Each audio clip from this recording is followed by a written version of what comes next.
The sun was setting on the magnificent city of Dwarka, its golden spires casting long, somber shadows. A strange disquiet had settled over the land, a palpable sense of an era drawing to a close. The Great War of Kurukshetra had concluded decades ago, but its echoes still resonated in the hearts of men and gods. Lord Krishna, the eighth avatar of Vishnu, the divine strategist and charioteer, knew his time on the mortal plane was nearing its end. The purpose of his incarnation was fulfilled. Dharma had been re-established, albeit at a great cost, and the Pandavas had ruled justly for many years. But a new age, a darker age, was dawning. The seeds of this end were sown long ago, in the aftermath of the Great War. Gandhari, the mother of the Kauravas, her heart shattered by the loss of all 100 of her sons, had stood on the blood-soaked battlefield. Seeing Krishna, the architect of the Pandava victory, she was overcome with a mother's grief and rage. With tears streaming down her face, she unleashed a powerful curse. "Just as you stood by and watched my lineage be destroyed," she had cried, "so too will you watch your own, the Yadava clan, perish by their own hands. You, Krishna, will wander alone in the forest and meet your end in a desolate, lonely manner." Krishna, with a serene and sorrowful smile, had accepted the curse. He knew it was not merely Gandhari's grief speaking, but the inexorable will of time itself. The Yadavas, his own people, had grown arrogant and decadent, drunk on their power and prosperity in the glorious city of Dwarka. Their downfall was inevitable, a necessary cosmic reset before the advent of the new Yuga. The curse began to manifest in subtle, then overt ways. A group of young Yadava princes, puffed up with pride and intoxicated, decided to play a cruel prank on the great sages Vishvamitra, Durvasa, and Narada who were visiting Dwarka. They disguised Krishna's son, Samba, as a pregnant woman and presented him before the sages, mockingly asking them to predict the gender of the child. The sages, their spiritual eyes seeing through the deception, were enraged by this disrespect. Their ascetic power flared, and they pronounced a curse of their own. "This boy will not give birth to a child, but to an iron mace that will bring about the utter destruction of your entire race." The princes were terrified. The next day, Samba developed a painful affliction, and to everyone's horror, he produced a massive iron mace. King Ugrasena, in a panic, ordered the mace to be ground into a fine powder and cast into the sea at Prabhasa. The Yadavas believed they had averted the disaster. But the ocean, as if in league with fate, washed the iron dust ashore.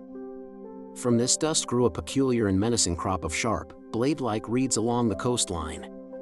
The final piece of the mace, a small, sharp triangular shard that could not be ground, was swallowed by a fish. This fish was later caught by a hunter named Jara. He found the metal shard in its belly and, admiring its sharpness, fashioned it into the tip of an arrow. Time passed, and the omens grew worse. Discord festered within Dwarka. The Yadavas, forgetting their dharma and their bonds of kinship, became increasingly belligerent and disrespectful. They squabbled, fought, and indulged in excesses, their moral fabric fraying with each passing day. Krishna watched this descent with a heavy heart. He knew he could not intervene, for this was the preordained path, the fulfillment of Gandhari's curse and the will of Kala, or time. He advised the elders to take the people on a pilgrimage to the sacred spot of Prabhasa, hoping a change of scenery and spiritual rites might calm their tempers. But fate had other plans. At Prabhasa, instead of finding piety, the Yadavas found large quantities of intoxicating drinks. Their pilgrimage turned into a debauched festival. Old grievances surfaced, and fueled by drink and arrogance, arguments erupted. Insults turned to blows, and soon, a full-blown, fratricidal war broke out. In their madness, the Yadavas began to uproot the sharp reeds growing along the shore. The very reeds born from the cursed mace. In their hands, these reeds became deadly weapons. They struck each other down without mercy, brother against brother, father against son. The sands of Prabhasa ran red with the blood of the Yadava clan.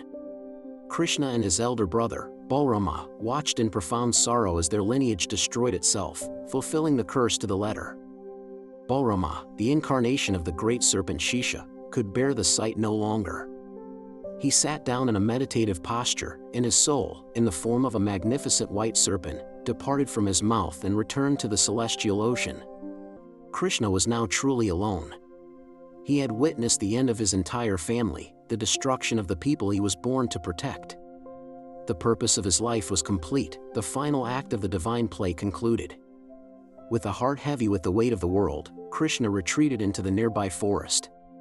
The magnificent city of Dwarka, its purpose served, was reclaimed by the sea, its golden towers sinking beneath the waves, leaving no trace of its grandeur. It was as if it had only ever been a beautiful dream. Krishna wandered through the quiet woods, his mind reflecting on the long, eventful journey of his life. He thought of his childhood in Vrindavan, his divine plays, his battles with demons, his guidance to Arjuna on the battlefield, and the establishment of Dharma. He had lived a full and complete life, a divine lila. Feeling weary, he sat down under a peepal tree to rest. He went into a state of deep yoga, a state of profound meditation, his consciousness merging with the cosmos. He lay down, resting his left foot over his right knee. The sole of his foot, luminous and pink like a lotus petal, was exposed through the foliage. It was then that Jara, the hunter, was passing through the forest. He was the very same hunter who had fashioned an arrowhead from the last shard of the cursed mace. He was searching for game to provide for his family.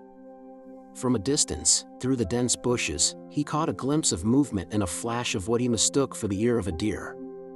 His hunter's instincts took over. He drew his bow, the arrow tipped with the fateful metal shard, and let it fly.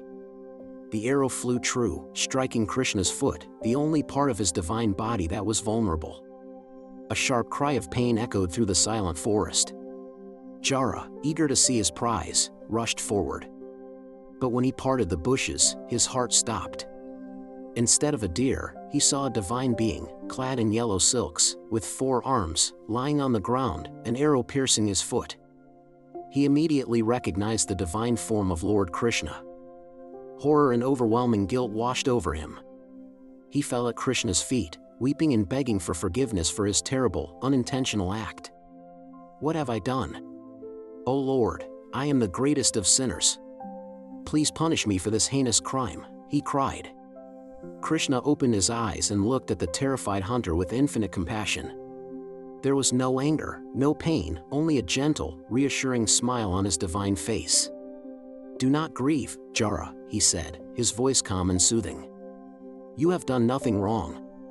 This was all part of the grand design, my preordained departure from this world. You were merely an instrument of destiny." Krishna then revealed a profound secret to the hunter.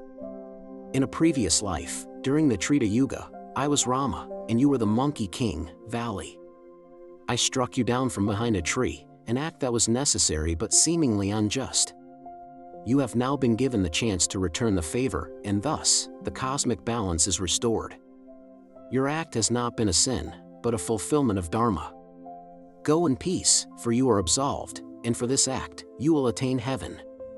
With these words, Lord Krishna foregone his mortal body. His spirit, a brilliant effulgence of light, ascended from the forest floor, leaving the mortal realm behind. The light blazed across the sky, a final, glorious farewell, before merging with the infinite cosmos. The age of Dwapara Yuga had officially ended. The Iron Age, Kali Yuga, had begun.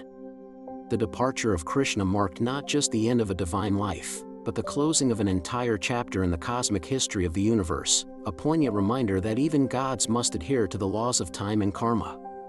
If you are fascinated by the timeless stories from our sacred texts, make sure to follow Sanatan Puranas for more tales of Dharma, gods, and the cosmic play.